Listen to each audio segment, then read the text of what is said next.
पाकिस्तान मरकजी मुस्लिम लीग पारां न्यूज़ सईदाबाद में आम जलसो। मुस्लिम लीग के नायब सदर फैसल नदीम ख़िताब कंदे चयो त सिंध के भोतारनि जे हवाले कयो वियो आहे। बुध खां मुतासिर सिंध हिन वक़्तु खंडर जो ॾेख ॾेई रही आहे। सिंध के ख़ासि सियासी गिरोह जे हथनि में यरगमाल फड़ायो वियो आहे। जमहूरियत जे नाले में सौदेबाज़ियूं कयूं वञनि।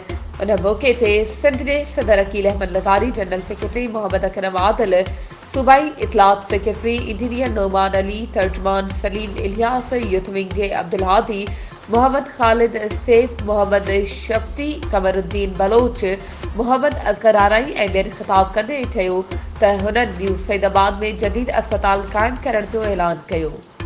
वधीक ख़बरुनि ऐं अपडेट्स जे लाइ असांजे चैनल खे सब्सक्राइब कयो ऐं हा, बेल आइकन खे प्रेस करणु न विसारिजो त जीअं असांजी हर नई अचण वारी वीडियो तव्हां ताईं पहुची सघे।